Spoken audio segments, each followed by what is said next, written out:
لالٹین میں دم ہی کتنا ہوتا ہے۔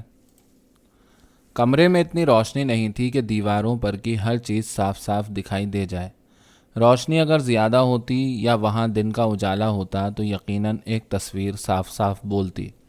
وہ فریم شدہ تصویر جو دروازے کے ٹھیک سامنے پڑنے والی دیوار کے بالائی حصے پر ٹنگی ہوئی ہے، زیادہ نہیں کوئی 10 سال پرانی ہوگی۔ اس میں کل خاندان ہے، بی داروغن اور رجو میاں ساس سسر بنے درمیان میں بیٹھے ہیں۔ ان کے پہلو میں صاحبانہ لباس میں ملبوس روشن پھوپھا ہیں۔ ایک طرف چھوٹی پھوپھی 8 بچوں کی ماں ہونے کے باوجود سر کا پلو ماتھے سے آگے کھینچے اور لحاظ سے سر جھکائے بیٹھی ہیں، اور سامنے چھوٹے بچے صف بستہ ہیں۔ پہلے رجو میاں کا لباس جو بھی رہا ہو، بعد میں جب میں نے انہیں دیکھا تو وہ شلوکا اور گھٹنوں تک دھوتی پہنا کرتے تھے۔ ان کے گھر اور باہر کے لباس میں کبھی کبھی فرق بھی ہوتا، مثلاً عید بقرعید پر یا پھر جب مال اسباب لانے کے لیے انہیں رائے پور جانا ہوتا۔ ایسے موقعوں پر ان کے جسم پر شلوکے کے بدلے قمیص اچکن آ جاتی اور دھوتی کی جگہ پتلی موری کا علی گڑھ کاٹ پائجامہ ہوتا۔ سر پر پیلے رنگ کا صافہ بنتا اور آنکھوں میں سرمے کی گہری ڈوری۔ تصویر میں رجو میاں اسی لباس میں بیٹھے ہیں اور اپنی باریک باریک کھچڑی داڑھی اور مونچھ کے درمیان مسکرا رہے ہیں۔ رجو میاں بہار کے شہر گیا سے ریاست بستر میں گھڑ سوار ہو گئے تھے۔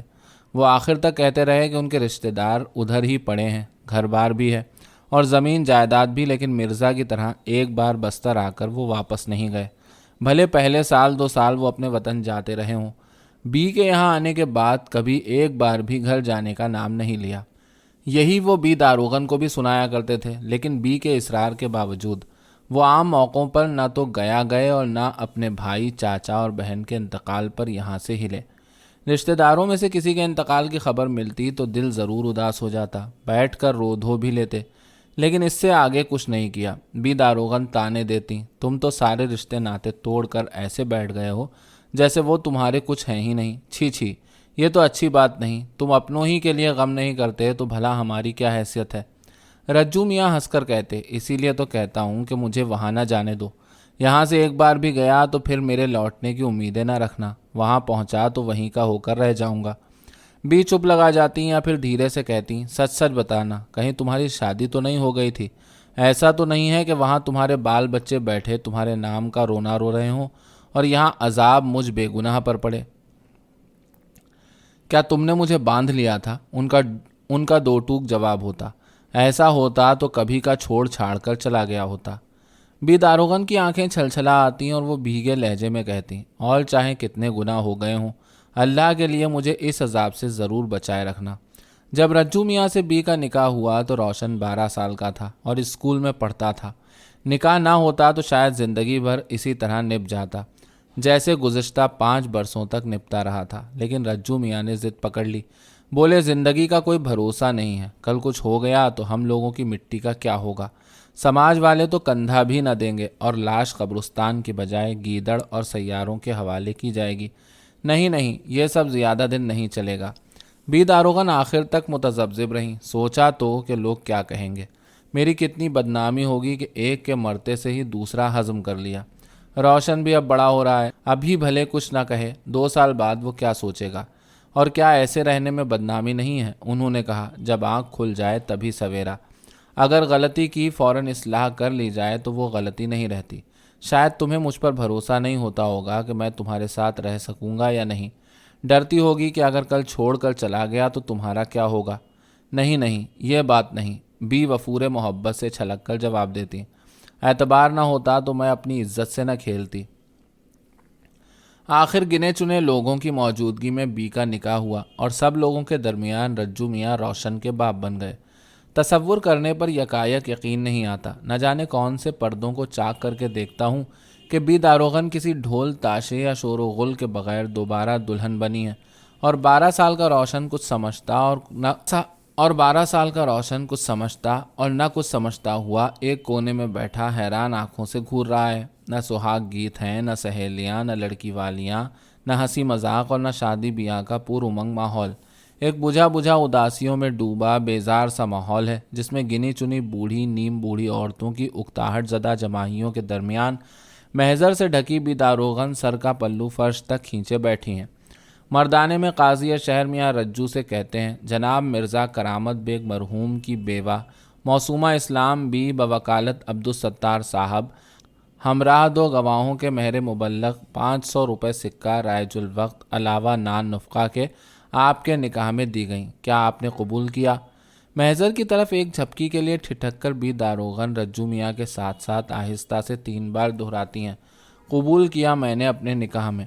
باہر مصری چھوہارے لٹائے جاتے ہیں اور بچوں کے ساتھ بوڑھے بزرگ مقدس بارش مہمان بھی اس لوٹ میں شریک ہوتے ہیں۔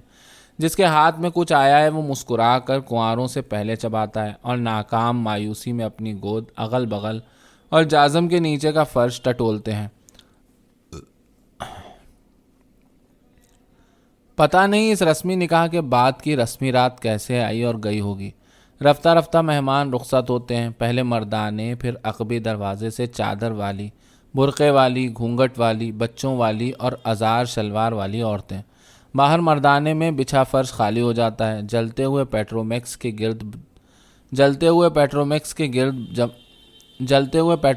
گرد جمع بچے ایک ایک کر کے غائب ہو جاتے ہیں اور کسی کونے میں لڑکا ہوا روشن سو جاتا ہے۔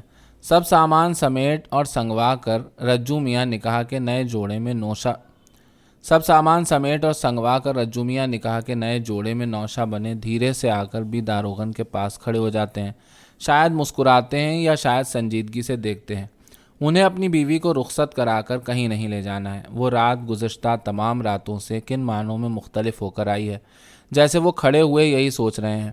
بی نے اپنا محضر ابھی نہیں الٹا ہے، چہرہ چھپائے بیٹھی ہیں، شاید آہستہ آہستہ آنسو بہا رہی ہیں یا شاید اندر ہی اندر کھلکھلا کر ہنس رہی ہیں۔ توبہ، میں کہاں سے کہاں بہک گیا، یہ مجھے کیا ہو گیا ہے کہ فاتحہ کی جگہ ایسی ایسی باتیں سوچنے لگا ہوں۔ سوئے پڑے گھر میں اچانک آگ لگ جانے سے جیسی بھاگ دوڑ اور ہائے توبہ ہوتی ہے، بستر میں ان دنوں کچھ ایسی ہلچل مچ گئی تھی، جدھر دیکھو جہاں سنو بھاگو بچوں کی آوازیں ہی سنائی دیتی تھیں، اور ہر شخص خواہ بوڑھا ہو یا جوان، عورت ہو یا مرد، دوسروں کے مقابلے میں اپنی ہی جان اور مفاد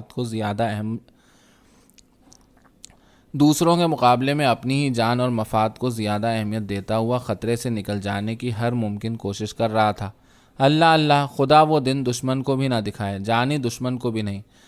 سن 1910 جیسے بستر میں قحط بن کر نازل ہوا تھا اور اس کی لپیٹ میں ہزارہ افراد کتوں کی موت مارے گئے۔ کیسا غدر تھا کہ بستر کے مٹھی بھر ننگے بھوکے جاہل اور تیر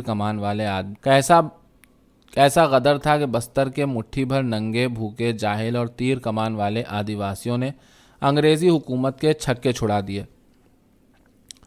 غدر دیکھتے ہی دیکھتے جنگل کی آگ کی طرح بستر کے ایک کونے سے دوسرے کونے تک پھیل گیا۔ آج بھی مشہور ہے کہ اتنے بڑے غدر کا تمام بندوبست گھوٹول کے جوانوں نے ہی کیا تھا۔ آمد و رفت کی تمام تکالیف کے باوجود غدر کی خبریں